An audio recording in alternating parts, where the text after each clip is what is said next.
Okay, so here we are. This is chapter 1, the second lecture in chapter 1. Chapter 1 is on the economic problem. And I've got an article here from today's Wall Street. And I'm going to read it a little bit to you. Now, the purpose of this is that you understand things that you read or listen to. It says here, when the European Central Bank announced its quantitative easing plan in January. Quantitative easing. Now, what is quantitative easing? Now, right away, most people will be lost.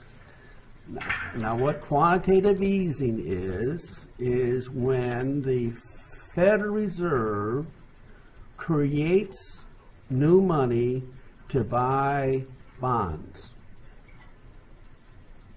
Okay, now most of the bonds that it buys are U.S. government bonds, where the U.S. Treasury sells bonds to the Federal Reserve, and then the Federal Reserve pushes a few keys on the computer, credits the government's account by X billions of dollars, and then the government spends that newly created money. Okay, but as of past several years, the Federal Reserve has also been purchasing other assets with newly created money. But it's the creation of new money that makes quantitative easing. And this is the method that the authorities, the monetary authorities, use to get new money into the system. All right? Okay, so it says European Central Bank quantitative easing, January. The euro, now what is the euro? Well, y'all should know that. That's the currency that the countries of the European Economic Community use. We no longer have French francs or German marks, but most, these countries use what is called the euro. That's their currency in Europe. Anyway, it says in January, the euro plummeted to its lowest level in 13 years. Now, what does quantitative easing have to do with the fall in the value of a currency? Well, when anything becomes more plentiful, easier to come by, there's less competition, so it becomes less scarce, and therefore the price in the market goes down. Anytime something becomes more plentiful relative to the demand, then the price goes down. And if you're talking about currency, if you increase the supply of a currency, then chances are that the value of that currency will go down. Okay, so that's what's happened here. The European Central Bank has increased the number of euros. See, the euro is just like the dollar, is a fiat currency. Nothing backs it up, so we can create it out of thin air. And so with the European Central Bank increasing the supply of euros, then because euros are easier to come by, there's less competition, and the price goes down. Why do other nations want to possess euros? Well, because you need euros to buy from Europe. And you also need euros if you want to put your money in a bank in Europe, and let's say to earn interest, then you exchange your dollars, your American dollars, for euros, and then you put your euros in the bank in Europe. See, that's called, now there's a demand. Someone here has dollars and they're demanding euros. They're exchanging dollars for euros. So that would be a reason why people would demand euros. Another reason, other than the fact that we need euros to buy from Europe. Okay? So quantitative easing, we increase the money supply, the value goes down, the price, see, and this also lowers interest rates. See, when you, because interest is the price that we pay for money. So if the supply of the currency increases, the price goes down. Well, what's the price? Well, the price is interest. All right? Now, why would a country want the value of its currency to go down? In other words, one of the reasons for quantitative easing is to lower interest rates. And one of the reasons to lower interest rates, okay, is to lower the value of a currency. So why would a country want its currency to go down? Because when its currency goes down, its products, its exports become less expensive to foreigners. And so foreigners, in theory now, will buy more from that country, and money comes into the country. And that means more jobs and more growth. Now with me on this?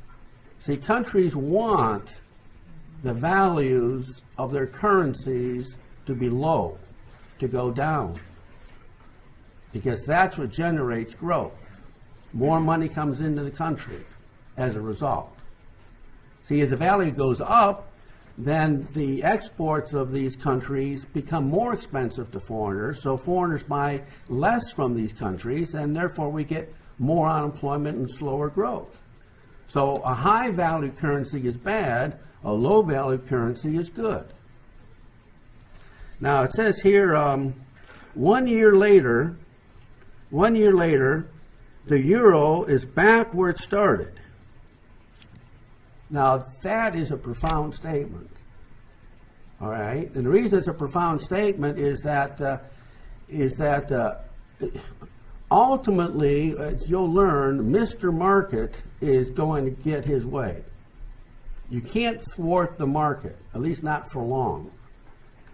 See, if you have certain conditions, economic conditions that's dictating a higher value currency, and then you artificially lower that currency by quantitative easing, then any results that you get is going to be very temporary.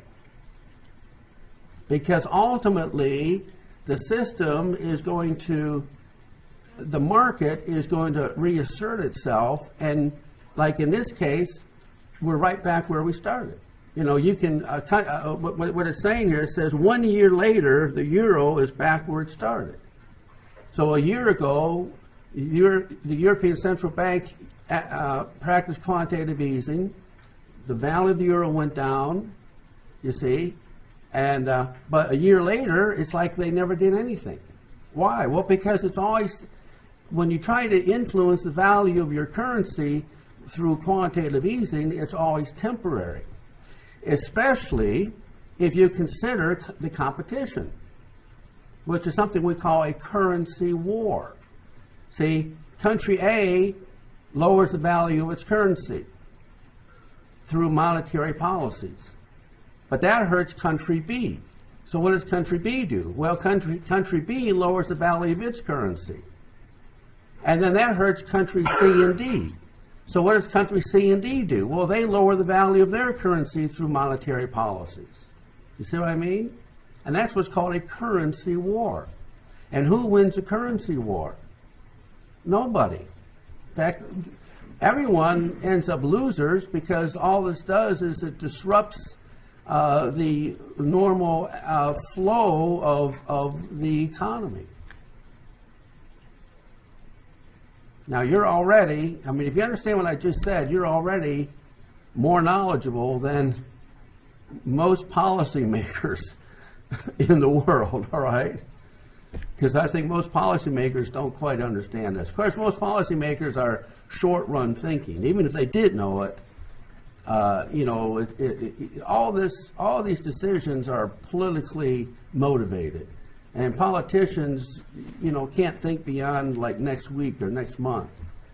And so, if they can lower the value of their currency, and that has it's like taking a drug. You know, it's a shot in the arm with a drug, and you feel good for a while. Well, maybe for a lot of politicians, that's good enough. I mean, maybe that'll get them past the next election. Y'all with me on this?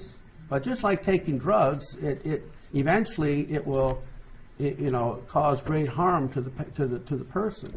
In this case, the person is the world economy, because all nations are on the same song page. Okay. And how far can quantitative easing get? Well, last week we talked about negative interest rates. I mean, how low can the price of money go? I mean, we used to think it could only go down to zero. Well, now, Japan and Denmark, Sweden, Europe, all of Europe are experiencing negative interest rates. So zero isn't the basement. The price of currency can go below zero, which is never happened before in history. Crazy. We're living in crazy times. It's like an Alice in Wonderland existence. Yeah, question? So if it drops low enough, is that going to put the country into a depression? If interest rates drop low enough, will that cause a depression? Well, let me say this: for me to answer that question, really it depends on if I put the hat on of a Keynesian or if I put a hat on as an Austrian. Now, if I put the Keynesian hat on, I would say that no, it won't. In fact, there might be some good results from this stimulus, of quantitative easing, getting more money out there. If I put the hat on as an Austrian, I would definitely say that yes, that's an indicator of bad times coming and could bring about a depression. And that's really, I'm glad you asked that question, because what I'm trying to do in this course is give you two viewpoints. I say, well, okay, here's a situation. Now, this is the way a Keynesian would look at it, and this is the way an Austrian would look at it. Because they're, not only are they different, but they're totally opposite in terms of how they view the world. All right? In fact, I've got some videos for you. In fact, I got 3 videos. They're all short, so it's maybe like 12 minutes total, but they're all, I got 3 videos that will give you a very good idea of the difference between and what is Keynesian economics and what is Austrian economics. Because after all, what's the name of this textbook? Macroeconomics, Austrians versus Keynesians, right? So I think you're going to enjoy these videos. I try to pick videos that are informative, but also are interesting and maybe a little different. And all 3 of these videos are quite different in their approach. So let's watch the first video here. Gives you an idea of the difference between Keynesian economics and Austrian economics. You might not know him. His name was Keynes. He was Ready Jew for many years, but now he's having the last laugh. The whole world is talking about Keynes and following his theories once again. Can you take him to the Bank of England, please? The American Recovery and Reinvestment Act of 2009 injected $800 billion into the U.S. economy. People are out of work. They're hurting. They need our help. It wasn't the brainchild of Barack Obama or any other American politician. No, the idea was dreamt up in a book published more than 70 years ago by an English mathematician and economist, John Maynard Keynes. In the General Theory of Employment, Interest and Money from 1936, Keynes came up with his big idea. There is the idea that's being followed all around the world, namely that you inject money into the system, even if that leads to a short-term deficit, because injections of money... See, what is quantitative easing? The injection of new money into the system. all right? So here, he's talking about, well, this is a Keynesian, idea. And he's going to talk about, the good results of that, okay, in the eyes of a Keynesian.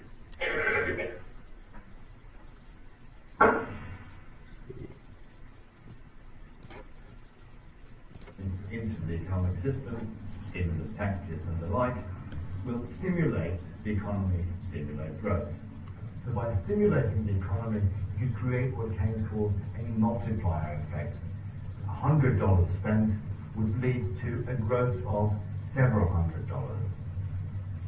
The idea behind that was that governments then could also temporarily, in times of crisis, spend more money than they actually got in through taxes and revenues. In fact, there could be a deficit for a short period of time, as long as that deficit was used or spent on creating more public consumption. Keynes' idea, very popular in the 40s, the 1950s, and in the 1960s. Now, he mentions deficit. Deficit is how much the federal government borrows in any one year. The debt, like in our case, U.S. debt is how much money the government has borrowed overall, cumulatively. Okay, so deficit is how much they borrow in any one year. Debt is how much they owe. Debt is the cumulative sum of all previous deficits. All right. Well, there's a tiny little problem which grew to become a very large one indeed. The politicians thought that they could have a deficit, that they could run deficits for quite a long time. That's not what Keynes said. In fact, Keynes said you could have a deficit in time of crisis. Now So the politicians. this brings out a good point, and I may have said this, but if Keynes were alive today, he may not be a Keynesian. There's a difference between what Keynes said in his General Theory of Employment, Interest, and Money, published in 1936, and what Keynesians have done in his name. All right, and that's what he's talking about here. Keynes advocated temporary deficits, the creation of money perhaps in only extreme cases, whereas the Keynesians and the politicians that became Keynesians took that one step farther and said, well, we can do this all the time, not just once in a while during extreme times.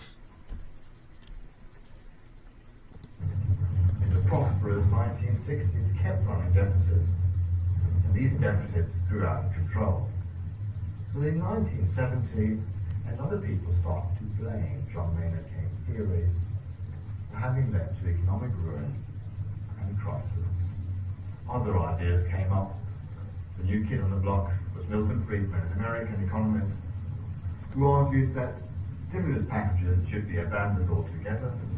According to Milton Friedman, government should do as little as possible. Now, see, Milton Friedman would be an Austrian. Was to regulate the money supply. And that shouldn't even be left to the public sector as such, let alone to the politicians. The ones who should determine the interest rate should be the central banks, such as the Bank of England, here behind me. That was all that was left for the governments to do. Everything else had to be dealt with by the markets and the market forces. Okay, according to the Austrian view. Okay, when he was first talking, he was talking about Keynes, and then he was talking about the difference between Keynes and the Austrian view.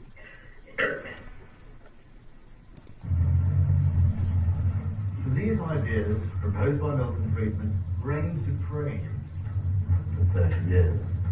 In the 80s, in the 90s, and in the noughties, nobody questioned the wisdom of Milton Friedman. And the mere mention of the name John Maynard Keynes would be met with ridicule. Then came the credit crunch. It was realized by most people that having left the markets to regulate themselves had been a disastrous idea. The only way out of the crisis was to resurrect the ideas of John Maynard Keynes. And so we come full circle again. In fact, some people are talking about the return of the master. John Maynard Keynes would not really be surprised himself if he were here today. The ideas of more than 70 years ago are back in fashion. In his book, General Theory, he talks about politicians learning from academic writers many years ago. Madmen in authority often get their frenzy from academic scribblers who lived many years ago. The big question, of course, is if this time the politicians get the scribblings of that academic from many years ago right, and they learn from previous mistakes that they learned from the master. Well, that video was a bit simplified, but I think it brought about the main ideas pretty good. And so here's another video. It's called Serfdom USA music video, and it's again, Keynesian versus Austrian, but it's quite different than the one you just saw. Congress is the worst. Right? They just fight and don't actually deal with any of the world's problems. Stalemate City. Hashtag. We should just give one guy, like, all the power and say, here, figure it out. Benevolent kings are still a thing, right? What? That would be terrible. Why? Why? Yeah, why?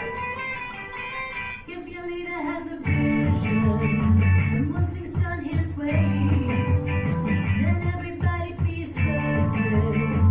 That's what he's germinating. You see the leaders get fiery, and then we gray suits. All pushy beard handles, Serfdom USA. Not even yeah, just like a group of people who have the country's best interests at heart. Stop! Maybe it starts during a crisis, or 'cause you're too lazy. But somebody needs to take honest, and to think that sounds sweet. But how we feel, I tell you honestly, till everybody's gone Serfdom USA. Then I'll be planning out your route. You're gonna take real soon. From your job to goods prices, exports right to dues. But if the times are involved, you just can't get away. Tell your friends here is Serfdom USA.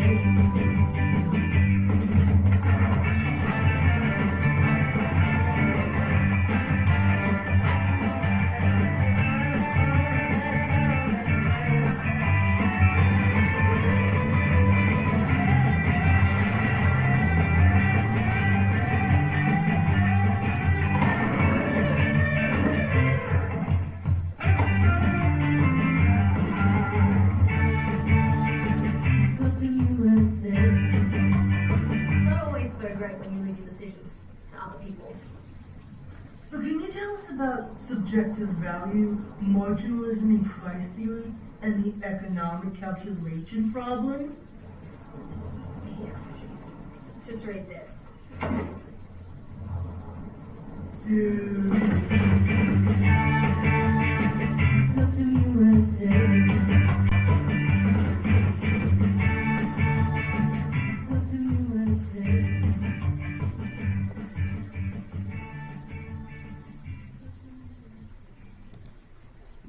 You like that? Let's see. I like it. All right. See, the thing, the bottom line with Austrian economics and Friedrich Hayek, who wrote the book The Road to Serfdom, published in 1944, is that planning, centralized planning, ultimately leads to a loss of personal freedom. Now, in a nutshell, that's what Friedrich Hayek talked about, or wrote about in his book, The Road to Serfdom. See, the idea is centralized planning.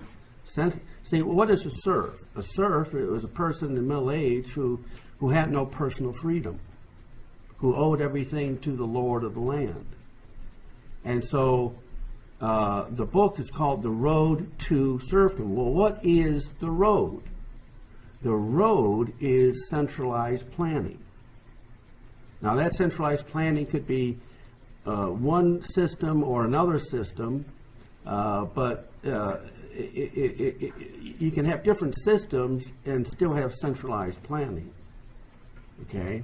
So this next video is, again, quite different than the first two, and it's actually done in a sort of a cartoon fashion.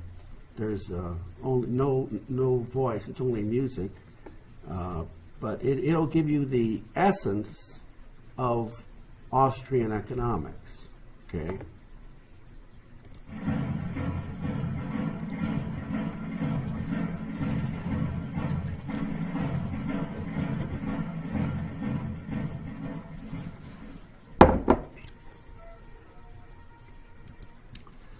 See, war forces national planning. Now, it says war, but it doesn't necessarily have to be a war. You know, there can be any political change for whatever reason that can lead to national planning. Okay, so war or any other force with national planning to permit total mobilization of your country's economy, you gladly surrender many freedoms. You know regimentation was forced by your country's enemies.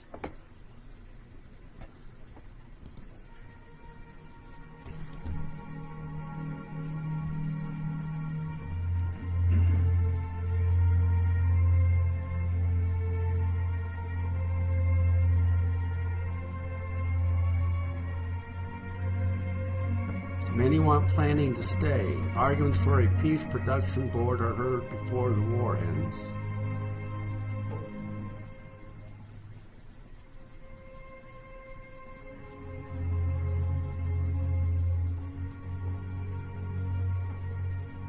The planners promise utopias.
Well, you don't find that interesting?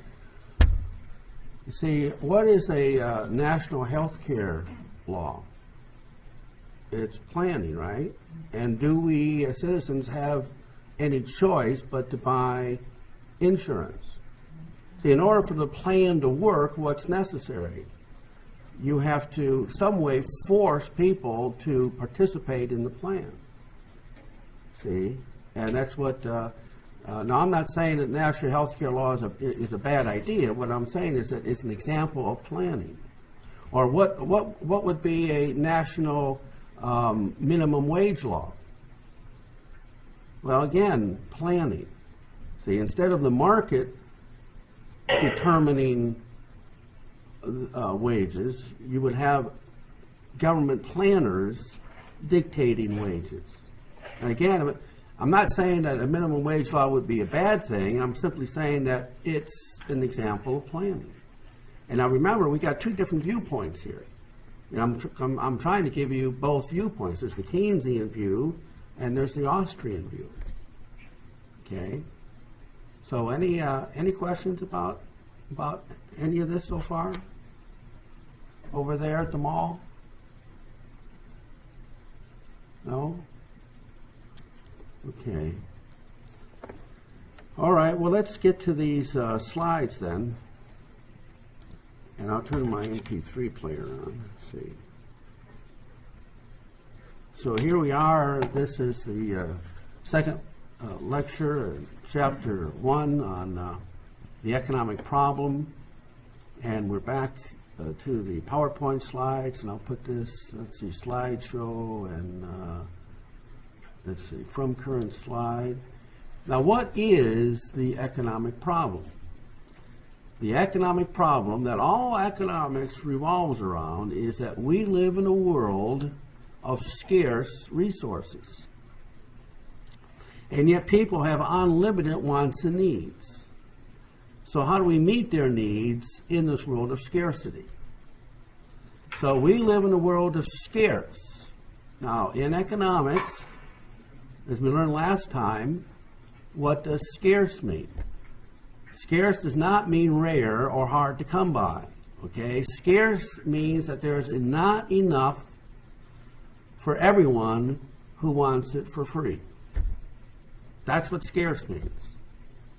So, everything that has a price is, by definition, scarce. Otherwise, it wouldn't have a price. Otherwise, it would be a free good. See, what is the purpose of the price mechanism? Well, a purpose of the price mechanism is for society to decide who gets and who doesn't get when there's not enough for everyone for free. Now, who gets? Well, those who get when things are scarce are those who have the money and who want it the most. Right? If you've got the money and you want it more than other people, then you get. If you don't have the money or you don't want it as much, you can have the money but maybe you don't want it, then you don't get. Okay? So it's the role of prices that helps us with what is called the allocation problem. See, we have the economic problem, but the allocation problem is, because we have an economic problem, how do we decide who gets what and how much? And that's what's called the allocation problem. How do we allocate society's goods and services? Okay, and what we're going to learn in this course is primarily how a free market answers this question. Okay? So we live in a world of scarce resources. Now, what are resources? Well, we talked about 3 of them last time. I'm going to talk about the 4th one today. But the 4 resources is land. Anything from the earth is called a land resource. Labor. Now, when we say labor, we mean labor that is directed labor. It's energy, it's effort that is attempting to solve the economic problem. That's what we mean by labor. And capital are those tools and machines, buildings, factories that are used in the productive process to try to solve the economic problem. That's what we mean by capital. Now, while I'm at it, I didn't mention this last time, but see, a free enterprise system is a capitalistic type system. But in order for a free enterprise system to work, we need the buildup of capital. Now, we don't have that very much in the United States any longer. There used to be a time when we had lots of production in America, and we sold these goods to other countries. We had factories that produced things. But we don't have that so much anymore. I mean, when you go to buy things at Walmart and other department stores, I mean, where's a lot? I mean, how much of that merchandise, like clothes and other things that you buy, is actually manufactured in America? Yeah, now it's China and other countries. Now, you might even have an American company like Apple is an American company, right? And iPhone is their number one seller. Are iPhones manufactured in the United States? No, they're not. See, you can have an American company that manufactures in other countries. See, we don't have manufacturing. Now, you can't. See, what I'm saying is that if you have an economic system where someone gets paid, to cut someone else's hair, and then then the barber goes to the grocery store and buys groceries, and then and then the grocer uses his income to pay his rent. You can't build a successful economy like that. That is a system that stagnates. And that's what we've got in America. In order to have growth, you need the buildup of capital. But we don't have that in the United States.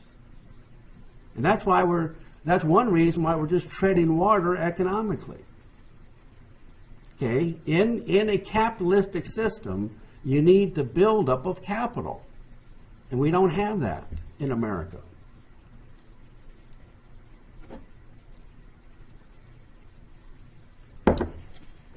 So I want to make that point about capital before we went on. But anyway, entrepreneurship. So let me get ahead of myself here. Let's see. Entrepreneurship. Entrepreneurship is a managerial and organizational skills combined with the willingness to take risks. Now, what is the alternative to a free market system that depends on entrepreneurship? The only alternative is a centralized system. I mean, either the state makes decisions to decide what to produce and who gets what and how much, or the free market decides. Basically. Now, you can have versions of both in the same system, you see, but overall, what I'm talking here about is the entrepreneur plays a role in a free market system. The entrepreneur does not play a role in a command type system. In fact, under the Soviet Union, before the Soviet Union imploded and no longer exists as it did, it was against the law to be an entrepreneur. I mean, in some cases, it was a penalty by death if you were an entrepreneur. Why? Because in a command system, the entrepreneur is a threat to the system. The entrepreneur is competition to the centralized power, and centralized power does not tolerate competition. So it was actually against the law to be an entrepreneur in the Soviet Union, as well as any other centralized like North Korea, I mean, there's no entrepreneurs in North Korea. Again, when you have a centralized power, then that power does not tolerate competition. So when we're talking about entrepreneurship, we're talking about a free market system, all right? Yeah. Did Chernobyl play a role in the fall of the Soviet Union? Well, Chernobyl was the atomic reactor that exploded, and it did great damage. But I mean, it takes more than that. And it costs pretty much ruined their economy. It costs a lot of money to spend to have to Of course, things like that. But that's really not intrinsic. I mean that could have happened in a free enterprise. I mean that really. I mean it is true that in a centralized market. Well, let's see. Let me take the Soviet Union for example. Goods produced under the Soviet system were by and large of a very poor quality. But the system, the government, put a lot of emphasis and a lot of the resources into the military. So if you look at the old Soviet Union, their military goods, like rifles and rockets and things like that, were of a very high quality. But things that consumers could buy were of a very low quality. In fact, there were times what they did is there was such a low, not the resources put in consumer goods as military goods, that they would, a shoe factory would manufacture right shoes, and then the next month they would manufacture left shoes. That's how antiquated their system was. So you'd go to the store, you'd buy the right shoe, and then you'd have to wait maybe a couple months to go buy the left shoe. Crazy, isn't it? Anyway, I could tell you other stories, but the whole point is that it like if you talk about Chernobyl, well, I don't know, I don't know enough about that to really say anything that would be of much value. But what we're talking about here is the system. There's two types of systems. There's the command system, and there's a free enterprise system, and of course there are systems that are kind of a combination of the two, which we'll talk about later. But right now, we're just talking about the role of the entrepreneur in a free market system. And the entrepreneur is a very special kind of person. Now, all entrepreneurs are business people, but not all business people are entrepreneurs.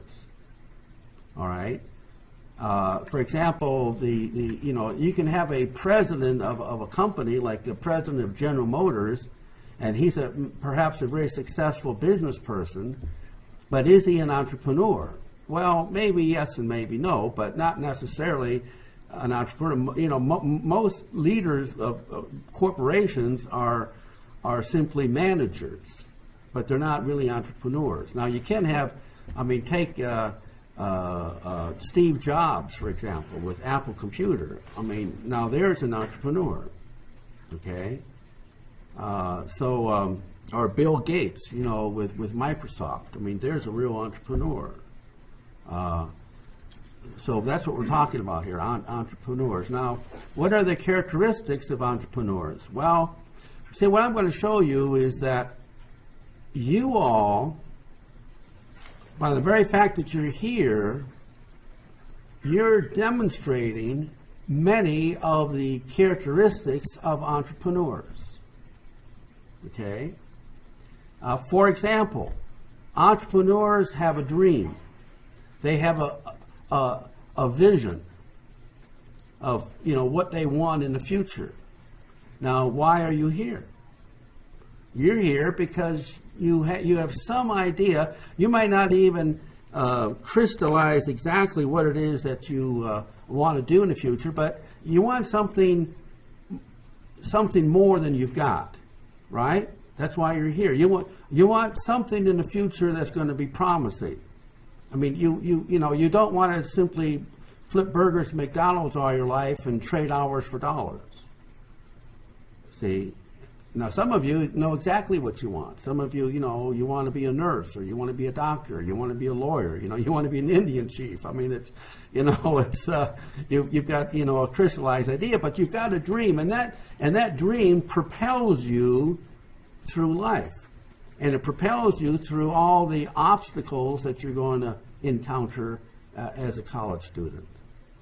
As long as you keep that dream before you, then you'll eventually reach your goal. But the very fact that you have a dream,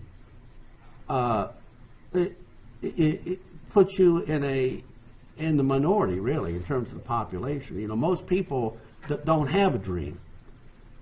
I mean, they don't think beyond tomorrow. I mean, if they can just go to work and exchange hours for dollars and pay the rent and buy some food and go to the movies once in a while, then they're happy. But, you all said, well, I want more than that. So that's why you're here. Another characteristic of an entrepreneur is that you have learned to overcome obstacles. Now, all of you have challenges for being a student. I mean, some of it may be financial, some of it may be, health issues, some of it may be family issues, but you all have different challenges, perhaps, but none of you are going to go through 4 years of college without overcoming some obstacles. And that's a definite characteristic of an entrepreneur, someone who is able to overcome obstacles, to see a challenge and to have perseverance to overcome disappointment, for example. And another characteristic that, again, you all are demonstrating is that you've all learned the lesson of delayed gratification. You've all got friends who said, I don't want to go to college and spend all that money and, for 4 or 5 years. Most people don't graduate in 4 years. Most people, it took me 5 years to graduate from undergrad, and that's pretty common. And I don't want to spend a lot of money and go for 5 years, without making any money. And at the end of 5 years, I may not even get a job anyway. And so I just want to go and get a job right now and make money right away. Well, see, that person that goes to a job right away hasn't learned the lesson of delayed gratification. See, but you all said, well, yeah, I'm going to spend this money and I'm going to spend this time because the rewards, I know in my heart of hearts that the rewards are going to be, it's going to be worth it in the future. See, but not all people are like that. Again, you're a minority in terms of the population. You're a special group, a very special group. So you've learned the lesson of delayed gratification, or you would not be here. You're also a risk taker, right? See, is there any? You could go 4 years or 5 years to college and spend thousands and thousands of dollars. But is there any guarantee that all of that money and work will get you a job? No. But you said yourself, there's no guarantee that all this is really going to benefit me, but I'm going to do it anyway. I'm willing to take that risk. Right? If you weren't willing to take a risk, you wouldn't be here. And that's a very admirable trait, okay? Anyone who's ever succeeded at anything has been willing to take a risk. Risk is an essential ingredient to success. Okay? And so all of you, and now strives to be unimportant. Now here's something that what we're really talking about here, this may take some explanation, but what we're really talking about here is I'm assuming that as an entrepreneur, you want to be in a position of control over your own destiny. That you want to do what you want to do, when you want to do it, and whom you want to do it with. See, one of the advantages of getting an education and becoming a professional, one thing or another, is that you have more choices. With only a high school education, your choices are very limited. But with a good college degree and perhaps some good experience, like through internships and things like that, well, you've got many more choices. Okay, so what I'm saying here is that one of the characteristics of entrepreneurs, I'm assuming, although this may not always be true, but I'm assuming that you want personal freedom. You want to do what you want to do, when you want to do it, and whom you want to do it with. Now, this is where an entrepreneur like this wants to be unimportant. Now, why is that an ingredient to personal freedom? You see, let's say you own a business. You're a business person. You may even be an entrepreneur. But you consider yourself very important to the business. And you have arranged things whereby the business can only function well if you're there personally. Now, you might have the gratification of owning your own business, and that's great. And you might even have the great satisfaction of perhaps earning a lot of money. But do you have personal freedom? Can you leave for 6 months, and can your income keep coming in just like if you were there? Well, no, because you have considered yourself important to the business. Now, what happens if you own a business, but you hire people perhaps that are smarter than you, more talented than you, and you purposely arrange the business where it's going to run without you just as good as if you were there? In other words, you have tried to be unimportant to the running of the business. Now, if you have a business that's generating an income week after week, month after month, year after year, and you're unimportant, then that means you can go and do what you want to do when you don't want to do it, and whom you want to do it with, right? You can go to Europe for a whole year. You can travel. You can take cruises. You can do this. You can do that, and your income keeps on coming in. Why? Because you were unimportant to the business. Find that interesting? And understands the process of duplication. Now let me see what I'm not sure how these slides are. Well, let me talk about duplication, and then I'll just work through these slides, however they fall.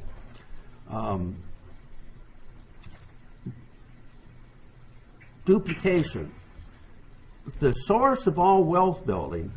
I mean, if you ask me, what is the source of all wealth building? Now, when we say wealth building, what are we talking about? We're talking about personal freedom. Remember, last time I talked about, what is money after all? Well, money is simply the ability to make choices, right? The more money you have, the more choices you can make. Correct? I mean, you can use the money to travel, or you can use the money to to help other people. You can feed the hungry with your money, right? But it's choices. The more money you have, the more choices you have.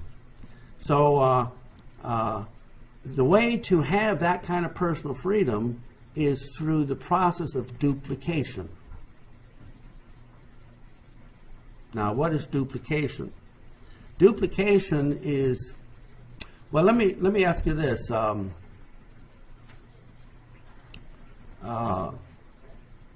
Let's say that you own a factory and you have 100 employees. All right? Now, if you have 100 employees, can you pay your employees what they're worth? And the answer is no, you can't. Why? Well, if you paid your employees what they were worth, now what are they worth? Well, if they can manufacture something that has a market value of $200, that you go out to market and you can make a profit of $200, and you pay that employee $200, then you're paying the employee what they're worth. Correct? But why can't you do that? Well, you can't do that because what's in it for you? Right? I mean, are you in business? I mean, your motivation is to make a profit, correct? So you cannot pay your employees what they're worth. The only way to make a profit is to pay your employees less than what they're worth. All right? So let's say you've got 100 employees. And let's say that you pay them, I don't know, let's say, $20 an hour. Now, when you pay them $20 an hour, that goes to pay, that $20 might be their salary, it might be insurance, it might be in the form of, retirement benefits, right? But if they're worth $20 an hour, you can't pay them $20 an hour, correct? So let's say you pay them $15 an hour. That $15 an hour covers their wage and insurance and retirement and things like that. So for every hour they work, you get 25% of that hour in this example, right? See, a part of their workday goes to you.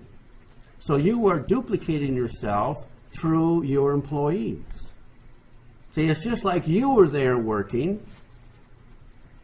manufacturing something that has a value. We can sell this product in the market, make a profit. It's just like you were working, but you're not having to be there physically. Now, see, when you have a job, you're simply trading hours for dollars. So many hours, so many dollars. Now, what is your limitation if you have a job? Well, your limitation is a 24-hour day, correct? If you're trading hours for dollars, well, you can there's only 24 hours in a single day. So there's a limit to how much money you can make. But if you have 100 employees and they're working 8 hours a day, and let's say 7 of those hours, the money generated goes to them, but 1 of the hours, the money they generate goes to you. If you have 100 employees, how many working hours are there in a day for you? 100 hours. That's just like you worked physically 100 hours in a 24-hour day. If you have 1,000 employees and again they work 8 hours a day and they get to keep everything that can be generated, income that can be generated in the first 7 hours, but the 8th hour goes to you. If you have 1,000 employees, how many working hours are there in a day for you? 1,000. That is the key of wealth building. The key of wealth building is to duplicate yourself through other people. All right? And the more you can duplicate yourself, see, not only can you make more money this way, but you also can attain personal freedom. Because if you're duplicating yourself through other people, then you don't have to be there physically, which means that you can go elsewhere and do what you want to do, which is personal freedom. It also gives you more security. See, if you have a job, let's say you've got a great job and you're making a couple $100,000 a year, but if something happens to you, like maybe you're an athlete, you're making maybe $1 million a year as a great athlete, maybe a football player. But if you get injured, are they going to continue paying you, the same $1 million a year? No. See, you can make a lot of money, but your income is still based on your ability to perform.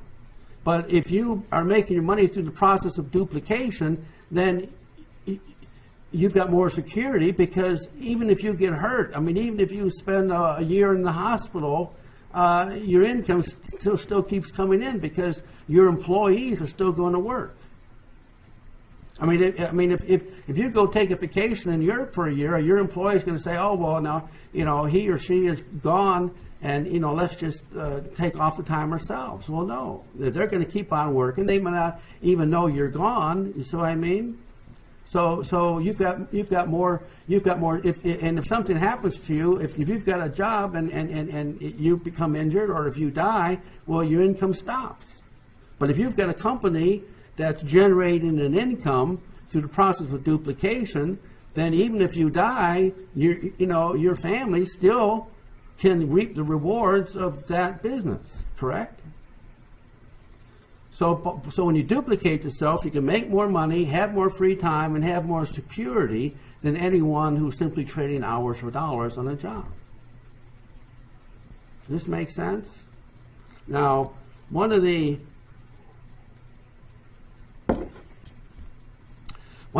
most undesirable ways to duplicate yourself is through employees.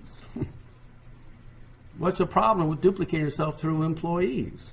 Well, you've got all kinds of problems, I mean, people aren't perfect, and, they may not have the best work ethic, or they may not, be around all the time, or, you've got, government regulations to contend with, and there's a lot of headaches with employees.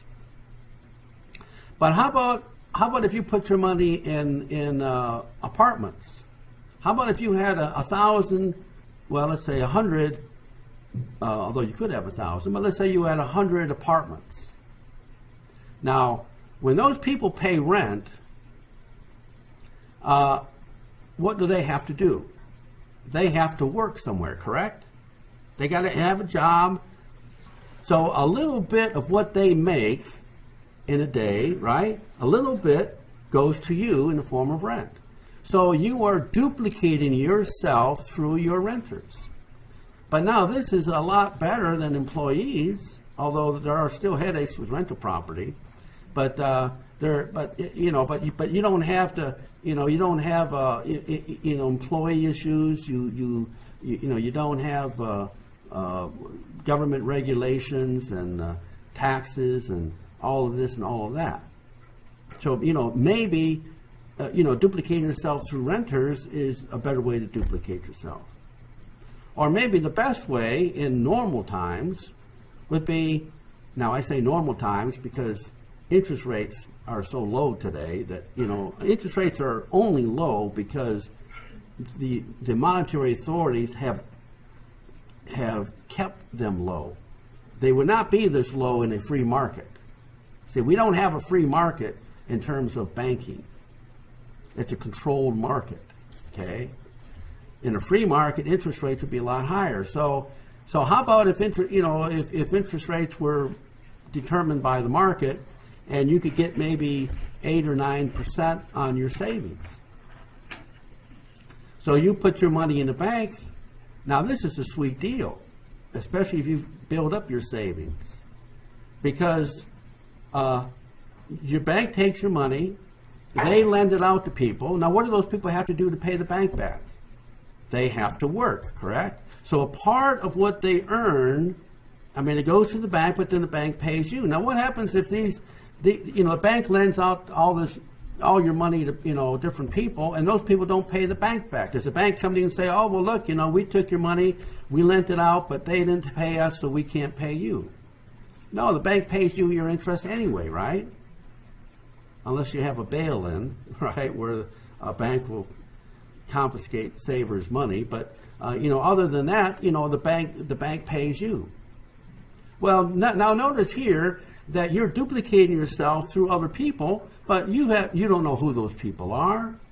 You don't have to worry about having employees, taxes, government regulations, none of that. You don't have to worry about them defaulting on their loans, none of that. You just put your money in the bank, and the bank sends you a check every month. And that's a sweet deal. But it's still duplication. Right? See, the point I'm making is that there are many ways to duplicate yourself. Duplicate yourself. Why am I videoing this lecture? And why am I making an audio file, MP3 file of this lecture? Because what are those videos and what are those MP3 files?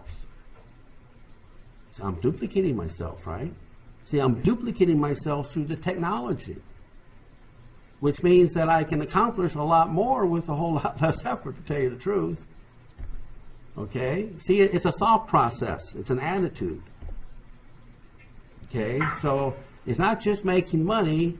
I mean, it's not into making money. It's personal freedom. But that personal freedom can only come through the process of duplication. Period. Now you can go on, you can buy books, how to be rich and things like that, in a bookstore. But ultimately, this is what it gets down to: duplication. Okay, well, let's see. How you can duplicate yourself? Employees, rental property, savings in the bank, owning shares of stock. Same thing, again, duplication. Why is duplication the flip side of debt? See, life is either an adding to or a taking away. Growth is either adding to, not growing is taken away. See, the next chapter is on growth. But the first thing we learn in the next chapter is that growth is not an option. It's a necessity. Why? Because things deteriorate. We live in a physical world, and in this physical world, things wear out. So if we don't replace what we have today, do we have tomorrow what we have today? No, we don't. We have less tomorrow than we have today. Why? Because things wear out. Okay? Time is a cruel taskmaster.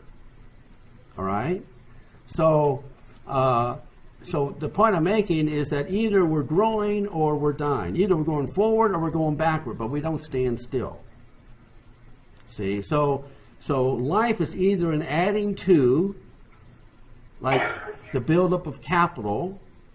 In order for us to have a healthy, growing economy, in order for us to have jobs that are, good paying jobs, we have to build up capital.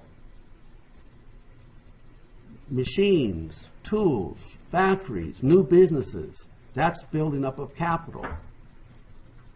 Okay? But the flip side of that is debt. See, growth, buildup of capital and growth is a positive thing. But when you go into debt, then that's a takeaway. Okay, debt is negative, growth is positive.